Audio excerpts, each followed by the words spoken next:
Hola, ¿qué tal? Esto es How to Spanish Podcast. Yo soy David. Y yo soy Ana. En este episodio vamos a contarte el origen súper interesante de algunas de las frases o palabras más comunes en español de México. This podcast is made possible thanks to our Patreon family. Some of the benefits include a PDF with grammar bits and vocabulary, as well as full videos and a transcript. If you want to join our Patreon family, just go to patreon.com/howtospanishpodcast. Muchísimas gracias a nuestros nuevos patrones: Jonathan, Abby, Todd, Mary, Danica, Noah, Orly, Desiree, David. Karen. Esta semana tenemos un episodio súper interesante. Como dijo Ana, vamos a hablar de palabras importantes para México y ya hemos mencionado algunas de ellas en otros episodios. Pero este episodio va a ser muy especial porque vamos a tener una mezcla de un poco de historia, podríamos llamarle, y etimología.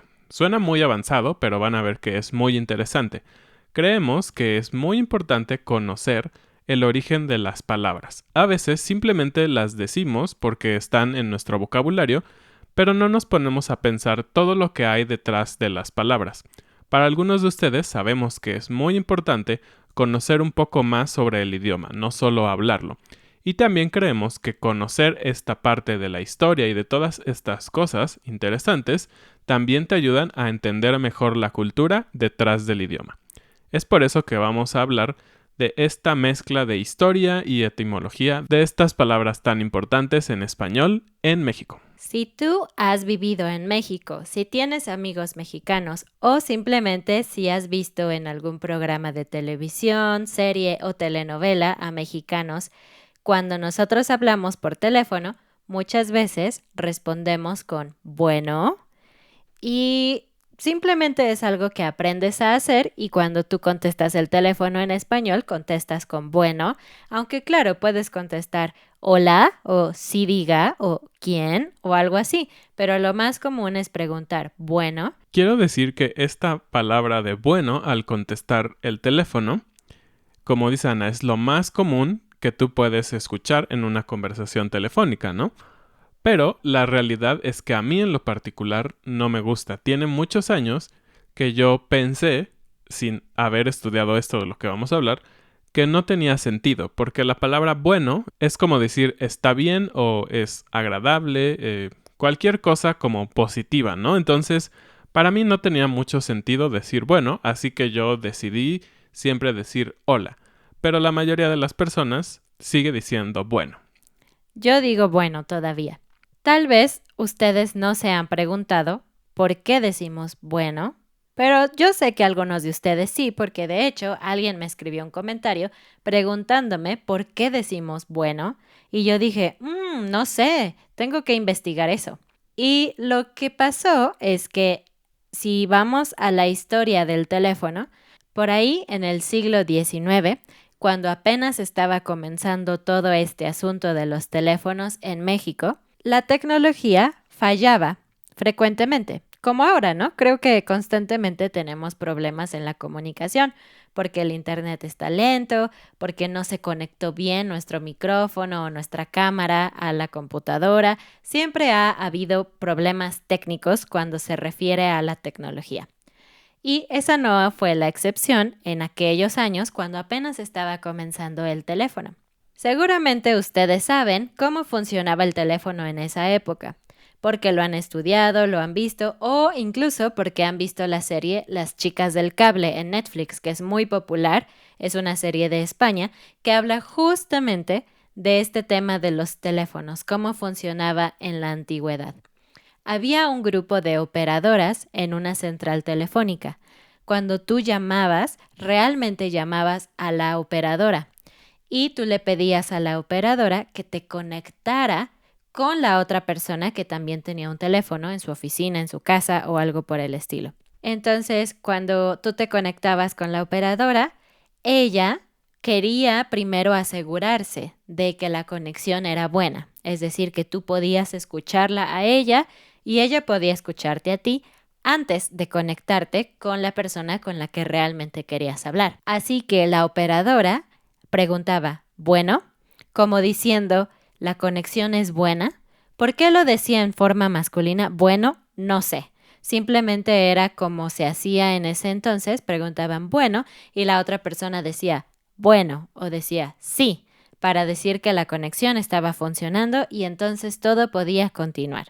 Y es interesante pensar que aunque la tecnología ha cambiado muchísimo, es decir, ya no necesitamos una operadora que literalmente te conecta vía cables que mueve en un conmutador, ahora todo es vía satelital y por internet, realmente la llamada es muy rápida, pero eso no ha cambiado que la mayoría de las personas en México siguen ocupando bueno como la primera palabra que tú vas a decir cuando la otra persona contesta. Entonces creo que es un dato muy interesante. Así que, si quieren sonar como mexicanos al hablar por teléfono, pueden decir bueno. La manera más común para despedirse en español, y no solo en México, creo que es la manera internacional en español de despedirse, es una palabra muy corta y simplemente es decir adiós.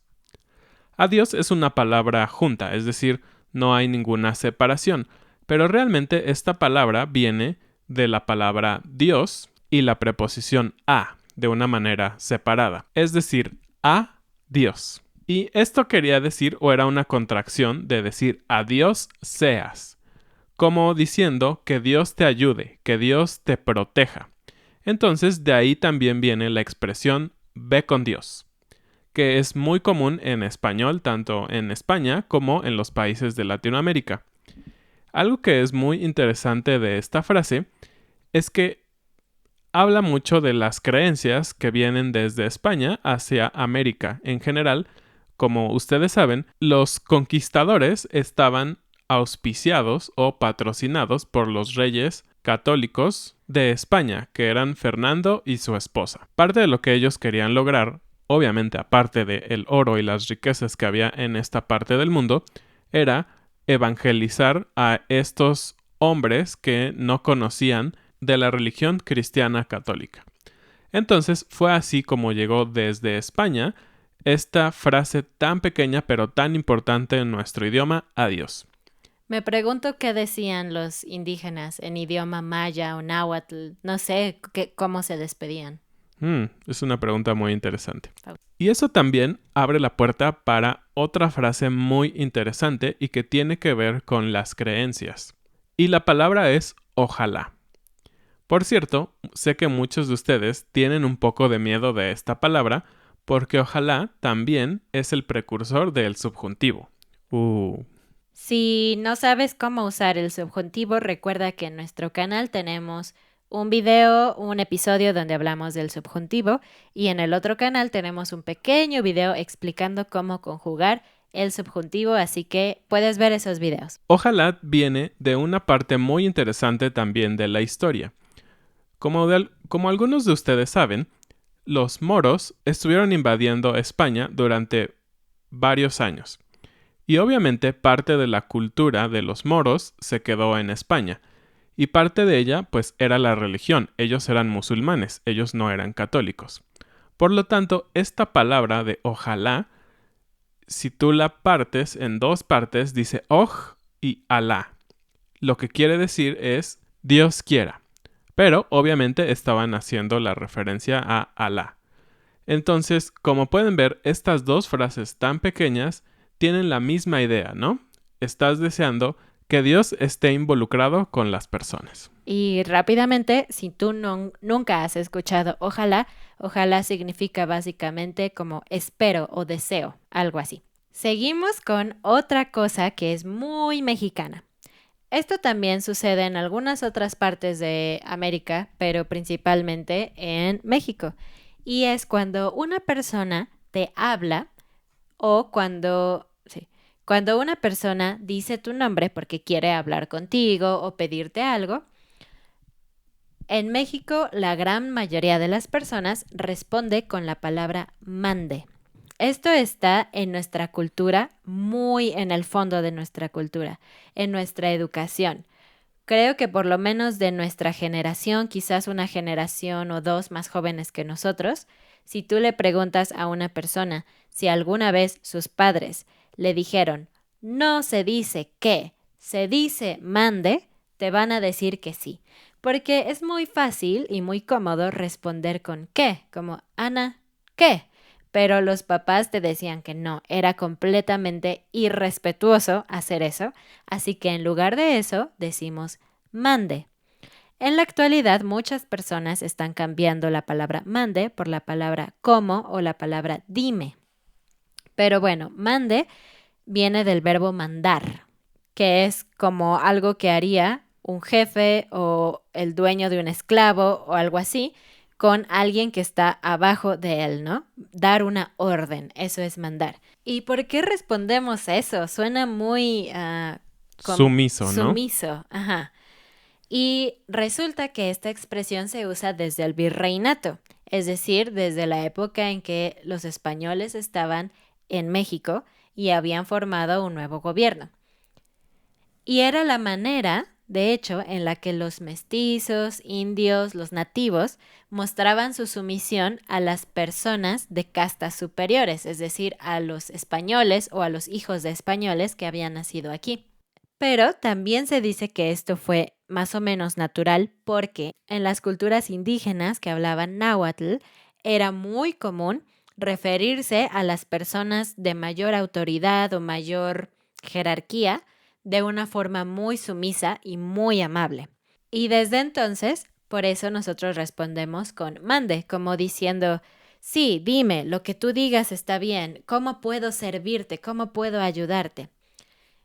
En lo particular, yo no creo que sea malo responder con mande, porque ahora sabemos que simplemente es una forma de ser amables.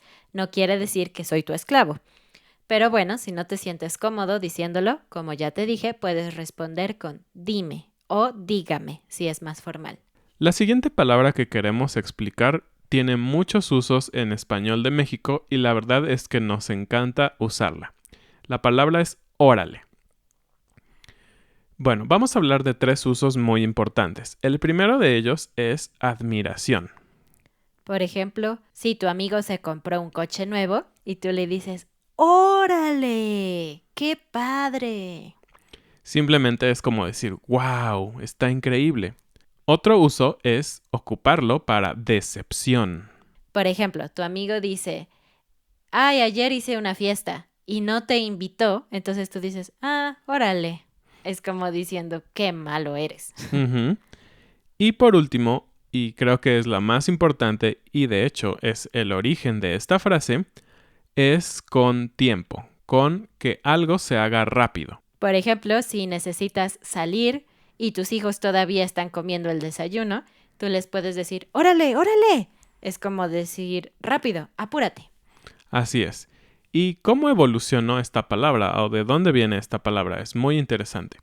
Viene de la palabra ahora. Muy sencillo, ¿no? Ahora. Pero ahora migró a hora.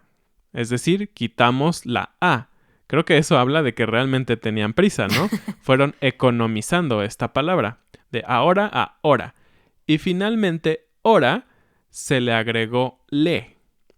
El uso de le en el español es todo un tema muy interesante y no es tema de este episodio, pero podemos decir que hay muchas palabras a las que se les agrega esta palabra le.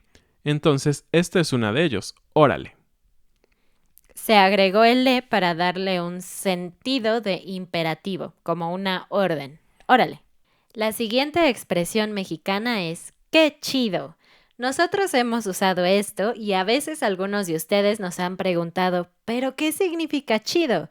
Por ejemplo, tenemos un show exclusivo para algunos de nuestros patrones que se llama Leer es chido, en donde cada mes leemos un artículo juntos y vemos los temas de gramática. Pero algunos nos han preguntado ¿qué significa leer es chido?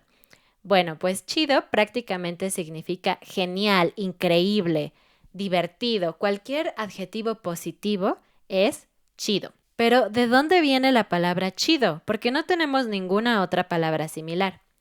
Pues viene de la jerga asturiana, es decir, de Asturias, en España. En esa parte de España tenían una palabra que es xidu, X-I-D-U, xidu. Y significaba bueno, bello o hermoso. Después, en España hay una cultura gitana, que también es muy interesante y nosotros no sabemos mucho de eso, pero quizás investigaremos en el futuro. Y los gitanos tomaron esta palabra y en vez de chido dijeron chiro, porque les sonaba así. Y ellos lo usan con el sentido de brillante, resplandeciente. Finalmente llegó a México con el sonido casi idéntico, chiro, y después se hizo común la expresión chiroliro, simplemente porque era divertido, chiroliro. Y era usado para decir que algo nos causaba asombro de forma positiva, una buena sorpresa. Finalmente, la R de chiro cambió por una D y por eso ahora nosotros decimos chido. Y de hecho, aún con influencia de chiro, hay una frase que se ocupaba hace algunas décadas que ya no he escuchado más, una frase que es chiras pelas. Y esta frase la ocupábamos cuando estábamos jugando canicas, cuando éramos niños. Y lo que significaba es que tú ganabas todas las canicas de otro niño, chiras pelas. La siguiente palabra que queremos explicar de dónde viene es la palabra guácala. Ya hemos hablado un par de veces sobre esta palabra y es una palabra que nos encanta porque tiene una manera muy específica y creo que muy difícil de dar a entender en otro idioma de algo que te desagrada. Creo que lo vuelve algo como un poco gutural, como algo que viene de muy adentro. No es simplemente, no me gusta, es como, es repulsivo, ¿no? Hay algunas teorías. He tenido estudiantes o amigos que piensan que guácala viene del sonido que producimos al vomitar. Guácala. ¿Es verdad? Pues no. Oficialmente no. El origen de esta hermosa palabra viene del náhuatl. No lo esperaban, ¿verdad? Es decir, viene una palabra mucho antes de los españoles que se quedó en el español moderno. Y antes la gente obviamente no tenía agua potable o llegaba el agua a su casa. No había tuberías o drenajes. Entonces ellos se lavaban la cara, los pies, las manos en un recipiente se conocía como huacalis, es decir, era un recipiente posiblemente de madera donde se vertía agua y las personas ahí lavaban sus pies o sus manos, como ya dije.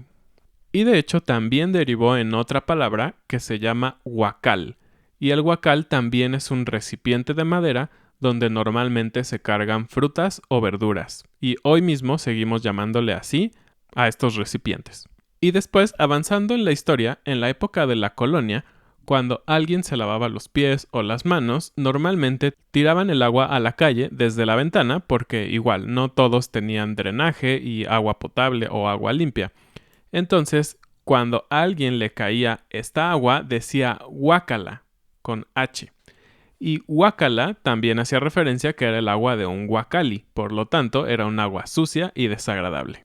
Y supongo que esta situación era muy común. Tú estabas caminando en la calle bien feliz y de repente ¡puf!, te caía agua sucia. Guácala. Y pues para evitar esta situación, en esa época, antes de arrojar el agua por la ventana, las personas gritaban aguas para avisarle a las personas que estaban caminando que tuvieran cuidado para no mojarse con el agua sucia. Y de hecho, esa es una expresión que todavía usamos hoy, aguas. Pero bueno, ahora no tiramos el agua sucia por la ventana. Lo usamos para advertirle a alguien de algún peligro. Por ejemplo, si alguien va caminando viendo su teléfono y no se da cuenta de que hay un poste o una pared frente a él y va a golpearse, tú le gritas ¡aguas! Y entonces la persona reacciona, deja su teléfono y pone atención en lo que está haciendo. Esta advertencia ya no solo tiene que ver con agua. Antes, pues, era porque iban a aventar agua sucia. Ahora es cualquier tipo de peligro puede funcionar con la palabra aguas. La siguiente palabra también es muy común en México y es difícil de explicar. Es la palabra chale. Chale realmente no tiene un significado, no puedes encontrar una traducción exacta porque no habla de un objeto o de una cosa, habla de un sentimiento. Chale significa frustración, desilusión, incomodidad con algo, incluso impotencia. Cuando una situación es mala, está fuera de tu control, no puedes hacer nada al respecto, pero obviamente te hace sentir mal, triste, enojado, frustrado, tú puedes decir, chale. Y la otra persona te va a entender. Ya hemos hablado un poquito de esta frase en el pasado también, pero me parece interesante repetirlo. ¿Pero de dónde viene chale? Bueno, pues en varios países de Sudamérica utilizan una expresión que es pucha para decir que algo está saliendo mal, que algo es malo. Pero en México es una palabra vulgar que se usa para referirse a una parte del cuerpo. Ustedes lo pueden investigar. Entonces, en México no usamos esa expresión. En México se tomó esta palabra y le agregamos el famoso le, así como en órale y en otras expresiones similares, en México se decía púchale. Pero después de púchale cambió a úchale. Y úchale todavía se usa y es como para decir, oh, qué mala situación, úchale. Pero después de úchale se le quitó la u y quedó simplemente en chale. Es el gran indicador de decepción mexicana. Chale. Y bueno, no se vayan porque las últimas dos palabras que queremos compartir con ustedes son muy, muy interesantes y tienen que ver con los extranjeros que vienen a México o que aprenden español. La primera es gringo y la última es güero. También, antes de empezar un poquito con gringo, cabe decir que gringo, para algunas personas que la escuchan siendo extranjeros, les suena como un insulto. Pero no. Antes de que se vayan y se enojen con nosotros, No la es un palabra insulto. gringo no es un insulto. Es simplemente una manera en que nos referimos a personas diferentes a nosotros. Y bueno, hay varios mitos sobre la palabra gringo, pero hay algunos estudiosos de las palabras y de todo esto, de la etimología, de la historia, sociología, que han dicho que hay una que es la que puede ser la más real. Pero bueno, uno de los mitos es que se les decía green, verde, y go, por la frase completa green, go, home. Es decir, que los soldados verdes se fueran a su casa. Y esto hacía alusión a que en la guerra que hubo México-Estados Unidos en 1846, los soldados mexicanos les decían así a los soldados estadounidenses. Y se considera como un mito porque se dice que no hay suficiente evidencia que respalde esta teoría, puesto que gran parte de los uniformes en esa época eran azules, no verdes. De hecho, y para decepción de muchos mexicanos como yo, gringo no surgió en México. Gringo surgió en España. Y en un diccionario español muy antiguo, de 1787, dice que gringo era un término para referirse a los extranjeros que tenían un acento un poco diferente que no les permitía hablar de una manera clara el castellano de aquella época. Entonces, gringo era alguien que no podía hablar el español correctamente.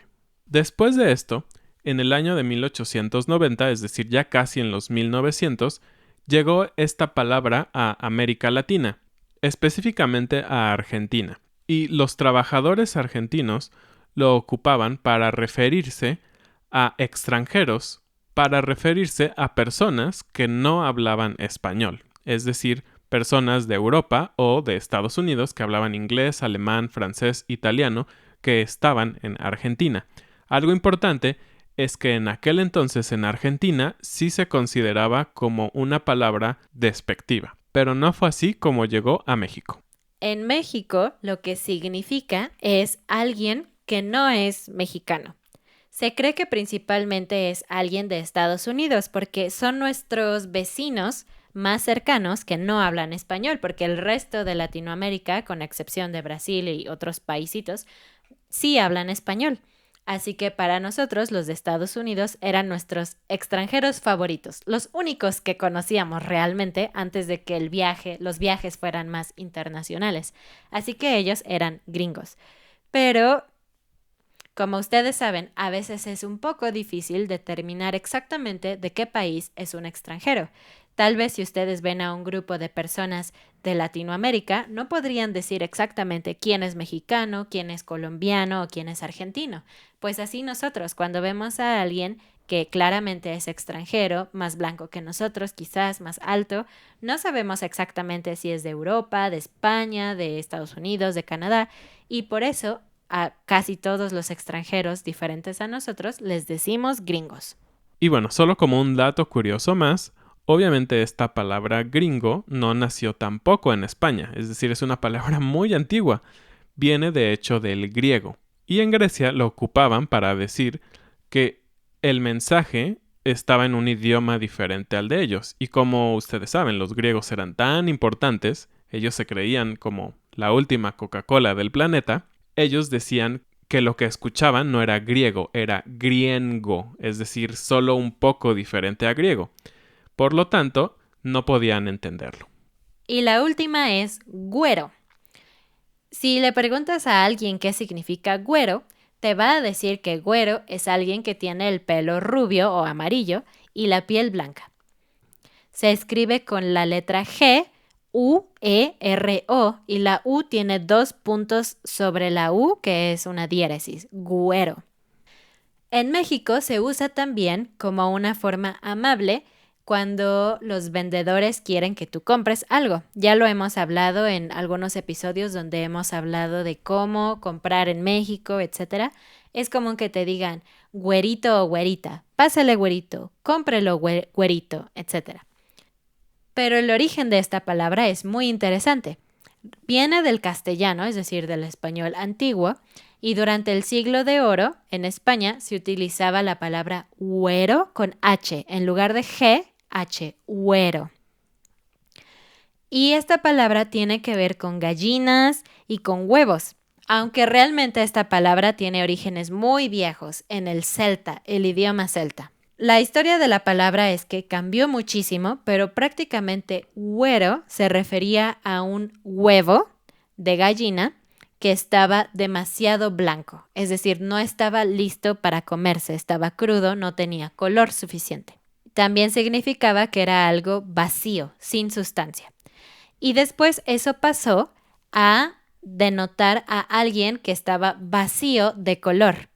Porque bueno, ustedes saben que no en todas partes y definitivamente no todos los mexicanos o latinos son morenos. Tenemos latinos que son más blancos o más güeros, pero para la mayoría que tenían pieles más oscuras, cabello más oscuro, ojos negros, etc., güero pasó a significar alguien que no tenía mucho color. Tampoco es algo grosero.